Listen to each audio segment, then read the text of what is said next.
Inilatag na ng Metro Manila Development Authority o MMDA ang magiging daloy ng pila ng mga deboto at patuloy na inaayos ang traffic management plan para sa maayos at ligtas na pagdaraos ng pahalik sa Poong Jesus Nazareno. Ng ulat ni Bernard Ferrer.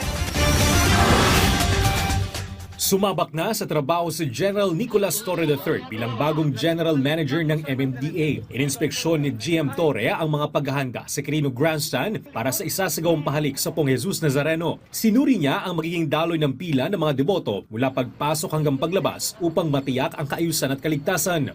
Ina-anticipate kasi na ang senyor ay dadaan sa direksyon ng Manila Hotel dahil diyan lalabas eh. So, as much as possible, binabawasan ng ating mga planners yung volume ng tao dyan.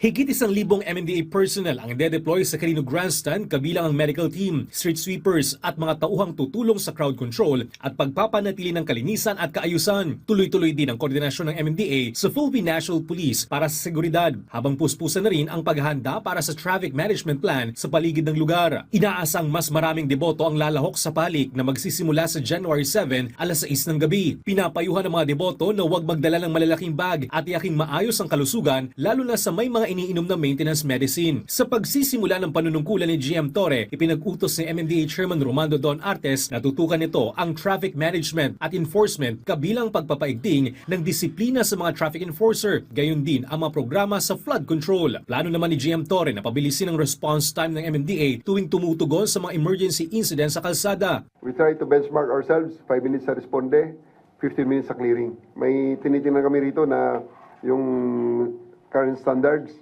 15:30.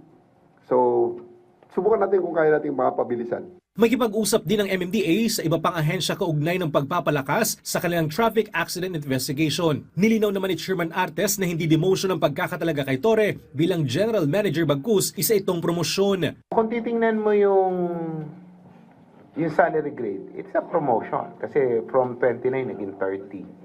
In terms of responsibility naman, although PNP is a big organization and nationwide, in terms of importance, I don't think nagkakalayo. Si GM Torre rin ang magsisilbing opisyal na tagapagsalita ng MMDA. Aminado si GM Torre na marami pa siyang kailangang pag-aralan sa loob ng ahensya, ngunit tiniyak ni Chairman Artes ang buong suporta sa kanya. Bernard Ferrer para sa Pambansang TV sa Bagong Pilipinas.